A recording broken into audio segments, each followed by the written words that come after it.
How many of you would like to have solar PVB in my Energy Swaraj Yatra bus and to discuss how we can solve the problem of climate change together?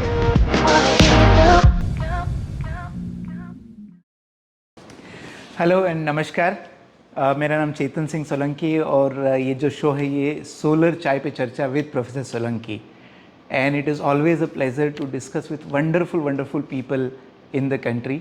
और आज ये जो solar चाय पे चर्चा है मैं normally मेरी बस में करता हूँ सोलर चाय के साथ में, परंतु आज सोलर की चाय नहीं, परंतु जिस बिल्डिंग में हम बैठे हैं वो सूर्य भवन है, खुद ही सोलर पावर्ड बिल्डिंग है। इस समय हम ministry of new and renewable energy के ऑफिस में है और आज के मेरे जो स्पेशल गेस्ट हैं ललित बोहरा जी हैं। ये आईआईटी बॉम्बे के एलुमना है, इसलिए स्पेशल प्लेजर है मेरा इनसे बात करने का। और बिट्स के एमबीए हैं, ये आईआरटीएस के 1998 बैच के स्टूडेंट हैं और अभी इस समय एमएनआरई में जॉइंट सेक्रेटरी की पोजीशन पे है। ललित जी बहुत बहुत धन्यवाद आपका, आपने मुझे समय दिया और आपके ऑफिस में सूर्य भवन में हम बैठ के बात कर रहे हैं उसके लिए बहुत बहुत धन्यवाद। और ये सोलर पे चाय पे चर्चा तो नहीं हो रही, परंतु सोलर पे ज़रूर चर्चा हो रही है। जी। नहीं, ये तो बहुत ही अच्छी बात है बिकॉज हम लोग यहाँ पे पॉलिसी बनाते हैं और आप फील्ड में है सोलर का प्रसारण कर रहे हैं, तो ये तो सिनर्जी है कि आज हो सकता है कि हमारे सोलर पैनल है ज़्यादा इलेक्ट्रॉन जनरेट करें। Know very nice. एंड एक और बात है, मैं जब सोलर मैंने काम करना चालू किया था तो इट वाज 1999, तो इस साल मुझे 25 साल पूरे हो रहे हैं। अरे वाह! तो पिछले क्वार्टर सेंचुरी से मैं सोलर में काम कर रहा हूँ और दर्शक लोग जानते होंगे इस समय मेरी 11 साल की यात्रा पर हूँ, एनर्जी स्वराज यात्रा। मैं एक सोलर बस में रहता हूँ और पूरे देश में ट्रैवल कर रहा हूँ। आज के दिन मुझे कुछ 1175 दिन पूरे हो गए हैं मेरी एनर्जी स्वराज यात्रा के, तो बहुत बहुत धन्यवाद। सोलर को मैं 25 साल से जानता हूँ और जिस तरीके से जब से नेशनल सोलर मिशन आया 2010 में और उसके बाद में जो सोलर की जो ग्रोथ हुई है वो अनइमेजिनेबल है। मतलब मैं खुद कल्पना नहीं कर सकता था इस फील्ड में था, खास करके जब से honourable prime minister Modi ji ने इसको पुश करना चालू किया है, तो आज हम इतने बड़ी उड़ान भर रहे हैं और 500 गीगावाट बाय 2030 तक की बात करते हैं। तो उसमें आप कैसा फील करते हैं इतना प्रमोट, और आप तो उसमें हर पॉलिसी के थिन और थिक में हैं, मतलब आप खुद बनाते हैं उसको इम्प्लीमेंट करते हैं, तो हाउ इज़ इट गोइंग?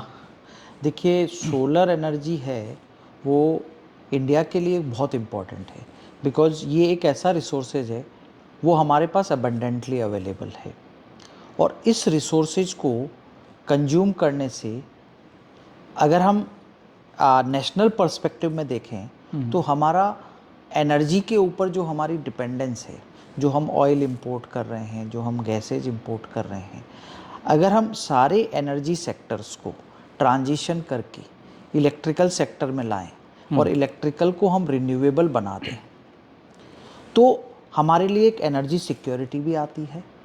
और दूसरा जो हमारे लिए इम्पॉर्टेंट है कि कॉस्ट ऑफ जो सोलर एनर्जी हमारे यहाँ आ रही है ये वर्ल्ड की सबसे चीपेस्ट है। तो हम हमारे नागरिकों को एक सस्ती और अच्छी रिन्यूएबल एनर्जी प्रोवाइड कर सकते हैं। तो इसी को ध्यान में रखते हुए जो पूरा सोलर एनर्जी को बढ़ाने का जो पूरा मिशन चला था, नेशनल सोलर मिशंस, और उस मिशन का ही इफ़ेक्ट है कि आज सोलर इंस्टॉलेशंस की बात करें तो इंडिया है वो विश्व में चौथे स्थान पे है। और जिस तरह से हमारी सोलर की ग्रोथ हो रही है तो विश्व की जितनी भी बड़ी इकोनॉमी है उसमें हमारी ग्रोथ है वो सबसे अधिक में आ रही है। बिल्कुल। तो सोलर हमने बहुत क्षेत्रों में किया है और इसकी बहुत सारी स्कीम भी चला रहे हैं अलग अलग सेक्टर को, बिकॉज ये सब एक एनर्जी ट्रांजिशन का ओवरऑल जो गोल है उसी का पार्ट है जिसमें हम लोग अलग अलग क्षेत्र जहाँ पे कि इलेक्ट्रिसिटी या एनर्जी कंज्यूम होती है उसको कन्वर्ट करने का प्रयास करते हैं। भाई तो जो एनर्जी ट्रांजिशन की आपने बात की, यदि पूरे एनर्जी की हिस्ट्री देखें पिछले 1000 सालों से, तो हमने जो ट्रांजिशन किया है वो नॉर्मली लकड़ी से चालू किया, फिर धीरे से कोयले सॉलिड फ्यूल पर आए, फिर लिक्विड फ्यूल पर आए, फिर गैस फ्यूल पर आए, और अल्टीमेटली ऐसा माना जाता है कि जो अल्टीमेट सोर्स रहेगा एनर्जी का वो इलेक्ट्रिसिटी रहेगा। तो चाहे वो खाना पकाने में हो, चाहे ट्रेवल करने में हो, चाहे लाइट पंखा, everything will become eventually energy. और बहुत सौभाग्य की बात है कि भारत देश में इतना सोलर एनर्जी है कि हम हमारी 100% एनर्जी सोलर से पूरी कर सकते हैं। ललित जी, एक और जो बहुत इस समय एक्साइटिंग विषय है पूरे देश में कि प्रधानमंत्री जी ने जो 300 यूनिट बिजली फ्री देने की बात कही है और 1 करोड़ घरों में देंगे। और जो लोग सोलर सेक्टर में जानते होंगे कि अभी तक भारत में जो ग्रिड कनेक्टेड पावर प्लांट बहुत तेज़ी से बढ़े हैं और बहुत अच्छे, मतलब जैसे आपने कहा चौथे नंबर पे विश्व में आ गया है। परंतु एक जो गैप रह गई थी कि हमारा नेशनल सोलर मिशन में टारगेट था 40% रूफटॉप होना चाहिए। और मेरे ख्याल से जो 1 करोड़ घरों में सोलर बिजली जो देने का प्लान है, उसके कारण वो जो गैप पूरी हो जाएगी और ये बहुत बड़ी योजना है। मेरे ख्याल से आप इसमें ज़्यादा प्रकाश डाल सकते हैं, क्योंकि ये पॉलिसी बन रही थी, मुझे याद है हम डिस्कशन कर रहे थे क्या हो सकता है, तो इसके बारे में आप कुछ बताएं। हाँ, देखिए जो हम इंडिया की अगर ओवरऑल सोलर जर्नी की बात करें तो हमारे पास एक ग्रिड है। जो ग्रिड है वो पूरे देश को कनेक्ट करता है और हमारा ग्रिड है वो अपने आप में एक यूनिक ग्रिड है, बिकॉज बहुत सारी डेवलप्ड कंट्री में भी इस तरह का ग्रिड नहीं है। और हमारे ग्रिड में इतनी रेजिलियंस है कि वो रिन्यूएबल एनर्जी जो कि वेरिएबल नेचर में होती है उसको एक्सेप्ट कर रहा है। तो इसीलिए हमने है स्टार्टिंग में हमारे यहाँ पे ग्रिड बेस्ड लो पावर बहुत ज़्यादा आई। ग्रिड बेस्ड आने से इकोनॉमी ऑफ स्केल पिक्चर में आई और उसके कारण हमारी कॉस्ट ऑफ सोलर एनर्जी भी कम हुई। मीनवाइल पैरेलली हम लोग काम कर रहे थे कि कैसे हम है डिसेंट्रलाइज्ड लेवल पे भी रिन्यूएबल एनर्जी को बढ़ाया जाए, और इसी के लिए है रेजिडेंशियल सोलर रूफटॉप स्कीम है। वो 2 चरण में पहले चल रही है। पहला चरण था, अभी दूसरा चरण उसका चल रहा है। उसमें हम लोग ये कह रहे हैं कि व्यक्ति है वो अपने घरों के ऊपर है सोलर रूफटॉप लगाए और उसके कारण जो जनरेट हो रही है उसको वो कंज्यूम करे, एक्स्ट्रा है वो ग्रिड में डालें और जब ज़रूरत है तो वापस ग्रिड से ले लें। उसका एडवांटेज क्या होता है कि आपको इमीडिएटली कोई भी ट्रांसमिशन सिस्टम की रिक्वायरमेंट नहीं होती है, आपका एग्जिस्टिंग डिस्ट्रीब्यूशन में भी आपको इन्वेस्ट नहीं करना होता है। और इसी क्षेत्र को करते हुए और बड़े लेवल जाने के लिए जो मिनिस्ट्री है उसने अक्टूबर माह में जो रिन्यूएबल पावर ऑब्लिगेशंस जो इस बार हमने है ईसी एक्ट के अंदर लाए हैं, तो ईसी एक्ट में आने से ये हो गया कि ऑब्लिगेटली हो गया। उसमें हमने है एक डिस्ट्रीब्यूशन आरपीओ का पार्ट भी लाया है कि हर स्टेट को इतना डिस्ट्रीब्यूटेड रिन्यूएबल एनर्जी लगाना ही पड़ेगा। ठीक है, अगर वो नहीं करते हैं तो उसका पेनल्टी प्रोविजन है। तो उससे ये हो जाता है कि आपको एक डिमांड जनरेशन होती है कि डिस्ट्रीब्यूटेड लेवल पे लगाना है। और उसी स्कीम को फर्दर करते हुए माननीय प्रधानमंत्री जी ने और माननीय फाइनेंस मिनिस्टर ने बजट में घोषणा की है कि हम लोग है 1 करोड़ घरों के ऊपर है रूफटॉप लगाएंगे। तो ये एक वैसा मोमेंटम होगा जिसमें ये होगा कि देखिए जो हमने देखा है अलग अलग राज्यों में जहाँ लगा है, तो रूफटॉप सोलर में अभी अगर हम इंडिया की बात करें तो गुजरात सबसे आगे है। और गुजरात है वो इंडिया में जितने रूफटॉप लगे हैं उसका लगभग 80% गुजरात में लगा है। जब मैं यात्रा जाता हूँ तो मैं देखता हूँ कि वहाँ पर लगे भी हैं। हाँ। और उसका इफेक्ट क्या होता है कि अगर एक मोहल्ले में 4 लोगों ने लगाए तो ऑटोमेटिकली बाकी सब लगाएंगे, बिकॉज वर्ड ऑफ माउथ है वो बहुत इंपॉर्टेंट रोल प्ले करता है। तो अगर ये 1 करोड़ घरों के अंदर रूफटॉप लगेंगे तो वर्ड ऑफ माउथ के इफेक्ट से और कितने घरों में जाएगा। नहीं, बहुत ही एक्साइटिंग है। और जब मैंने सुना कि इस तरह की स्कीम लॉन्च की है प्रधानमंत्री जी ने, तो ये तो मतलब मेरे जैसे पर्सन जो हमेशा डिसेंट्रलाइज पावर को प्रमोट करता है, जो आपने लॉजिक बताया कि वो ट्रांसमिशन नहीं करना है, लोकल हो गया।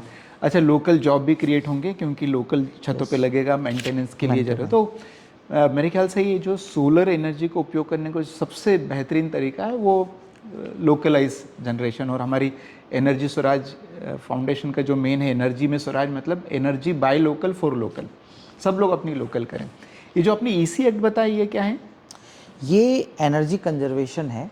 हाँ, जो तो अभी तक क्या होता था कि जो हम पहले जो आरपीओ देते थे तो उसमें हम एक एडवाइजरी होती थी, बट एक बार अगर कोई भी चीज़ है वो एक्ट के अंदर आती है तो then it becomes an legal waiting. तो इसलिए उसका इम्प्लीमेंटेशन है वो स्टेट्स है वो ज़्यादा सीरियसली करते हैं और इससे सबका ही फ़ायदा है। बिकॉज जिस तरह से आप अगर देखें ओवरऑल इंडिया का, बिकॉज हम एक डेवलपिंग कंट्री है और हम लोग बहुत फास्ट डेवलप कर रहे हैं। जैसे माननीय प्रधानमंत्री जी ने कहा है कि 2047 तक है हमको विकसित भारत बनाना है। तो अगर वो सब करना है तो हमको एक विकसित देश की तरह ही सारे प्लान बनाने पड़ेगा, सोचना पड़ेगा। बिल्कुल। तो हमारी जो एनर्जी रिक्वायरमेंट बढ़ रही है उसको पूरा करने के लिए एक बहुत बड़ी चीज़ है अगर हमारे ईवी व्हीकल्स बढ़ रहे हैं तो अगर हर लोग अपने घर में ईवी चार्जर लगाना शुरू करेंगे और उन्हीं के पास में बिजली जनरेट हो रही है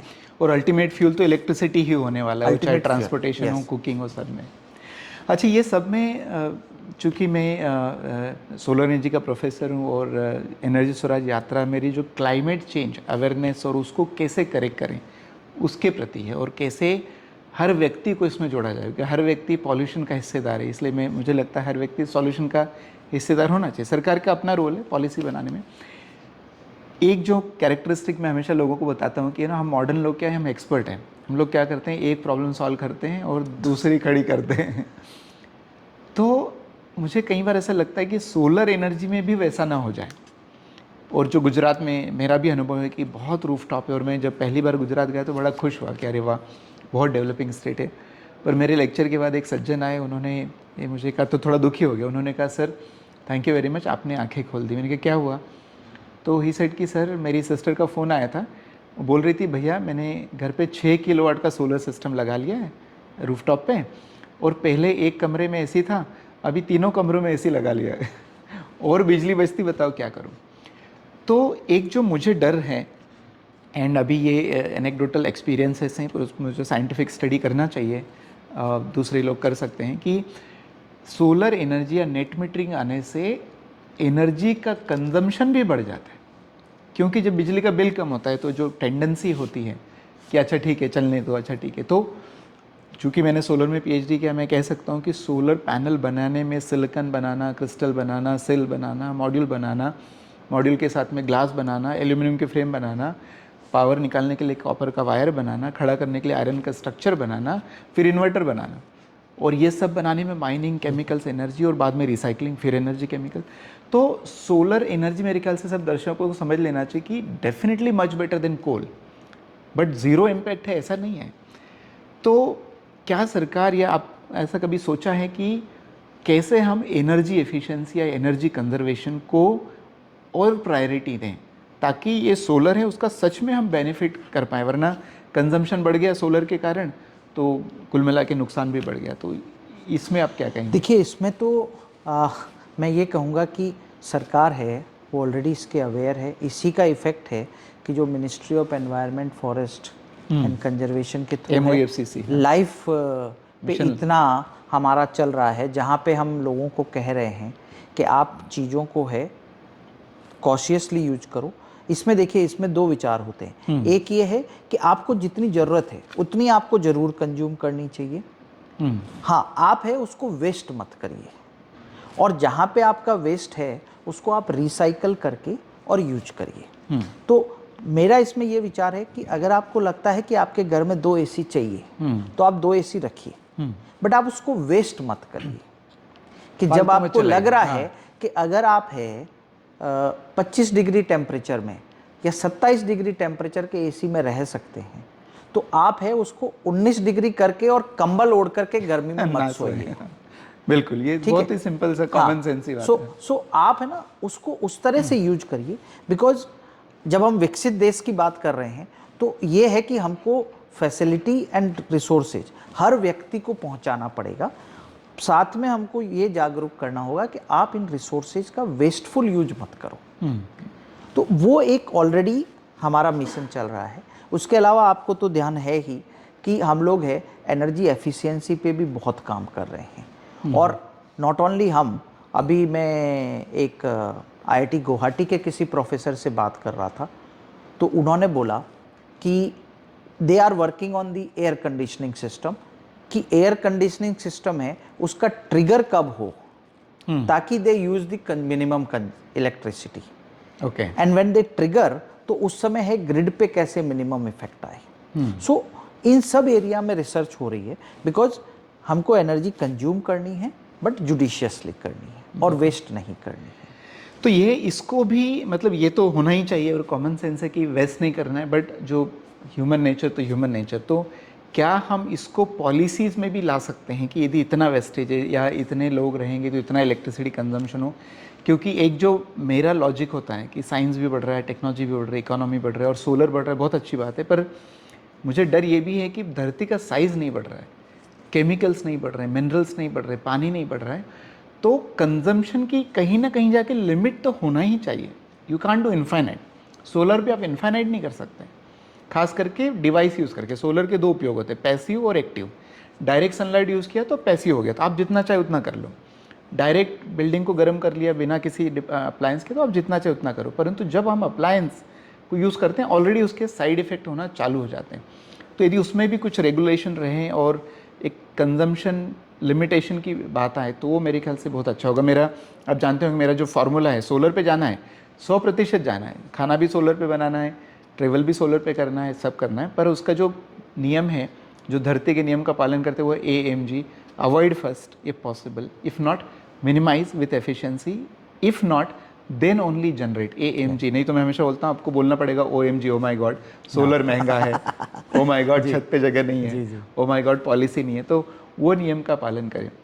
तो देखिए, जो आप कह रहे हैं ना, तो एनर्जी एफिशिएंसी को बढ़ाने के लिए और जहाँ भी हो सके उसको एक तरह से मैंडेटरी करना या उसको गाइडलाइन इशू करना, इसमें ब्यूरो ऑफ एनर्जी एफिशिएंसी बहुत अच्छा काम कर रही है। राइट। जैसे आपने देखा होगा कि एक उन्होंने स्टार रेटिंग ऑफ AC चालू किया या स्टार रेटिंग ऑफ अप्लायंसेस चालू किया, तो वो क्लियरली बताता है कि कौन से एफिशिएंट है, और उसके कारण अप्लायंस मैन्युफैक्चरर्स भी है वो अच्छी एफिशिएंसी के, अच्छा स्टार रेटिंग के प्रोडक्ट बनाने शुरू किए। सिमिलरली दे इशू गाइडलाइन कि आपको कितने तक का टेम्परेचर रखना चाहिए, आपको है से अगर आपकी होटल्स है तो वहाँ पे आपको रूम में कितना तरह का टेम्परेचर, कितने तक का टेम्परेचर रखना चाहिए। सो वो गाइडलाइंस है आर रेगुलरली बीइंग इशूड। उसके अलावा अगर आप नई बिल्डिंग बना रहे हैं तो वहाँ पे आपको किस तरह की बनानी है कि वो एनर्जी एफिशिएंट रहे। पर्पज़ ये है कि आप जितना एनर्जी है उसको बचा पाएँ, बिकॉज देखिए दो साइड है, एक है एनर्जी जनरेशन साइड, एक है कंजम्पशन साइड। सो कंजम्पशन साइड पे भी उतना ही इफेक्ट है। और मेरा पर्सनली मानना है कि ये एक मास मूवमेंट बनना बहुत ज़रूरी है। एब्सोल्युटली। तो उसमें जैसे आपकी यात्रा है वो एक मास मूवमेंट जनरेट कर रही है। 1 करोड़ घरों के ऊपर जब रूफटॉप लगेगा तो उन लोगों के समझ में भी आएगा कि भाई किसका इसका क्या एडवांटेज है, ये हम क्यों कर रहे हैं। एनवायरनमेंट को बचाने के लिए ये सारी चीज़ें हो रही है।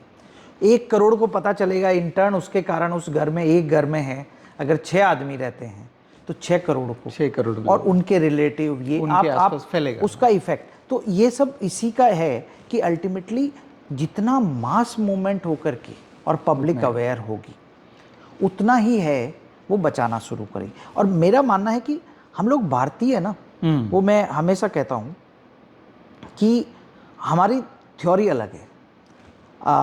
हम लोग है ना वो अयम निज परोवेति गणना लघु चेतसाम उदार चरिता नाम तू वसुदेव कुटुंबकम। तो हमें ना वसुदेव को कुटुंब मान के चलते हैं। बिल्कुल। तो हमारी शुरू से फिलॉसफी ये रही है कि हम लोग बचाते हैं ताकि हमारी अगली वाली जनरेशन काम आए। नहीं, बहुत ही सुंदर मैसेज है, क्योंकि ultimately conservation is better than prevention is better than cure, ये, और conservation is better than generation.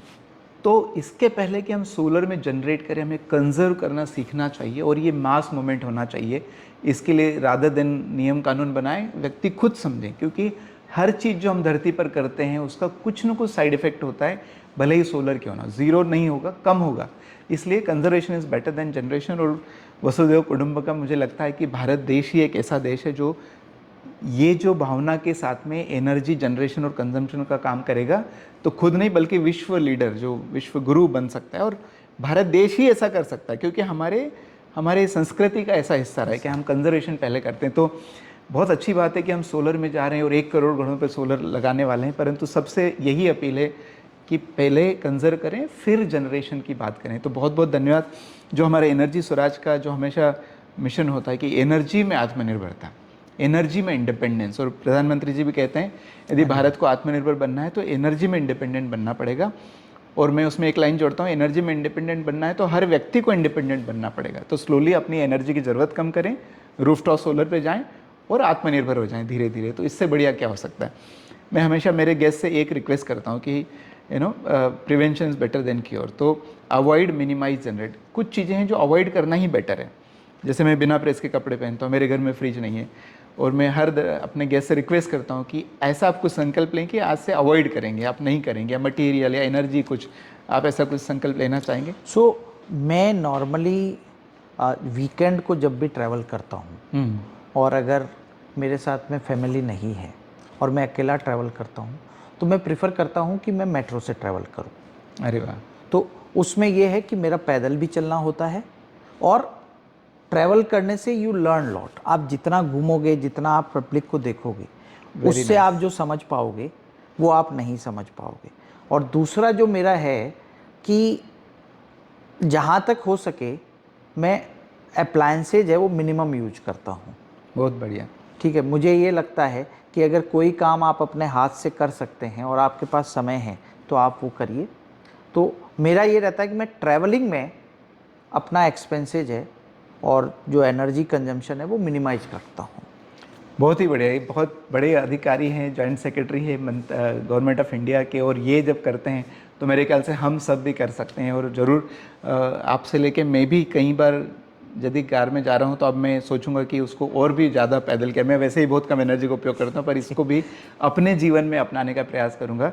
Lalit Bohra ji, thank you so much. आपने इतना समय दिया और सोलर की जो यात्रा है पूरे देश की, उसके बारे में चर्चा की। मुझे उम्मीद है कि जब आगे बढ़ेंगे तो न सिर्फ हम सोलर पे जाएंगे, बट बहुत एनर्जी कंजर्व करेंगे, बहुत एनर्जी एफिशिएंट बनेंगे और अपने जीवन को 100% सोलर पे चलाएंगे। और हर घर में, जैसे प्रधानमंत्री जी का विजन है, हर घर सोलर घर हो और हम सोलर में आत्मनिर्भरता बने और वसुधैव कुटुंबकम की जो भावना है इसको पूरे विश्व में फैलाएं।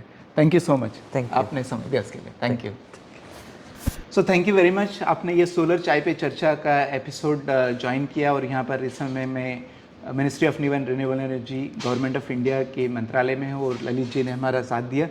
अगली बार सोलर चाय पे चर्चा के लिए विद प्रोफेसर सोलंकी एक नए गेस्ट के साथ आएंगे और सोलर एनर्जी और एनर्जी इन जनरल पे हम चर्चा करेंगे। तो मेरे साथ जुड़े रहिए सोलर चाय पे चर्चा विद प्रोफेसर सोलंकी।